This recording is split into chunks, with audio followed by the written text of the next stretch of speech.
Hotel میں نا ایک بابا جی برتن مانجتے تھے، بوڑھے آدمی تھے، 70 سال کے قریب عمر تھی. ان کا ایک بیٹا تھا، ایک بہو تھی، ایک پوتا تھا، لیکن وہ بیچارے بیٹا بیمار رہتا تھا تو لہذا وہ خود مزدوری کرتے. کہتے ہیں ایک دن وہ بابا جی میرے پاس آئے، کہنے لگے میم صاحبہ 2-4 دن کی چھٹی چاہیے. تو میں نے کہا خیریت ہے؟ کہنے لگے میڈم میرا بیٹا فوت ہو گیا. بیٹا، آپ کو پتہ ہے باپ کا جنازہ پڑھنا آسان ہے، بیٹے کا جنازہ اٹھانا بڑا مشکل کام.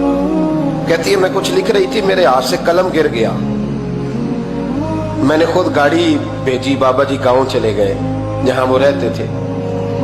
کہتی 2-3 دن کے بعد میں اور میرا شوہر گئے تو رستے میں ہم باتیں کر رہے تھے کہ کیا تعزیت کریں گے، ایک ہی بیٹا تھا، کوئی رشتہ دار بھی نہیں، تو اس کی تو کائنات اجڑ گئی، کن لفظوں سے اسے تعزیت کیا کہیں گے.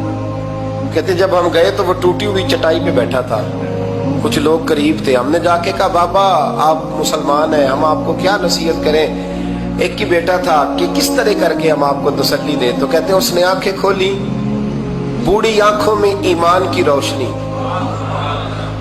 کہنے لگا بی بی کیا تعزیت کی بات کرتی ہو، میں نے کوئی پیسے جمع کرا کے بیٹا لیا تھا، خدا نے فضل سے دیا تھا، عدل سے لے گیا ہے، میں اپنے رب کے فیصلے میں بڑا راضی ہوں. اللہ اکبر.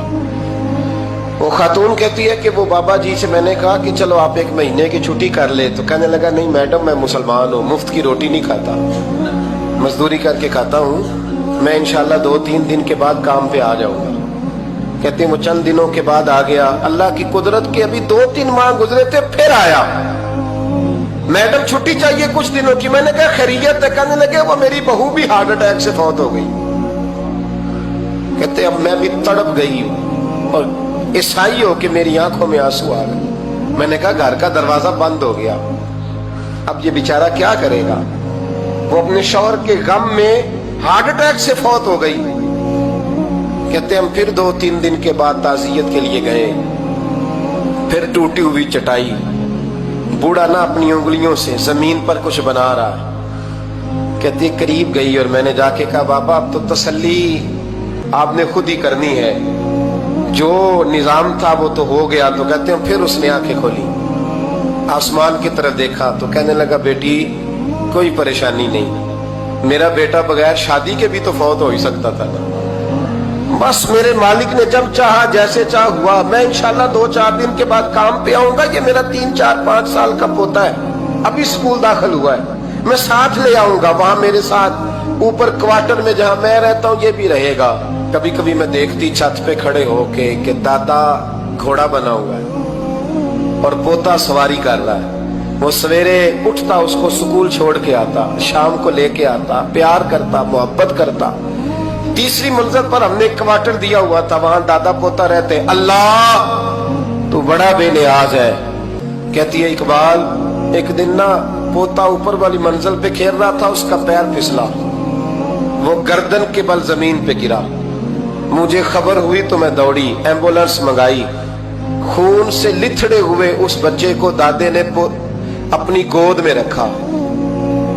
اور جب ہم ہسپتال کی طرف گئے تو ہاسپٹل بعد میں آیا، جناب اسرائیل پہلے آ گئے اور کہتے ہیں وہ گود میں دم توڑ گیا.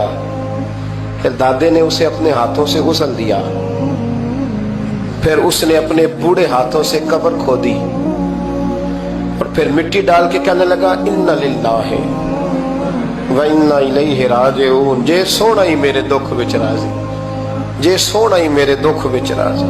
پھر سکھ نو چلے ڈاواں. کہتے ہیں وہ مٹی ڈالی اس نے اور جب وہ واپس پلٹا تو میں بازو سے تھام کے ہوٹل قریب لائی اور میں نے اس کے قریب کہا کہ بابا تو ٹوٹ گیا ہے، تو بکھر گیا ہے. تو کہتے ہیں یوں اس نے ہاتھ رکھے اور یوں آنسو چھٹک دیے.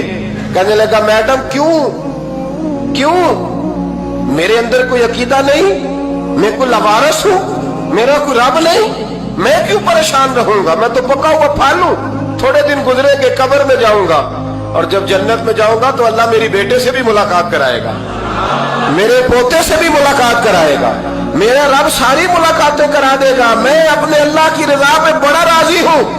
وہ خاتون کہتی ہے میرا اور میرے شوہر کا کلیجہ پھٹنے لگا.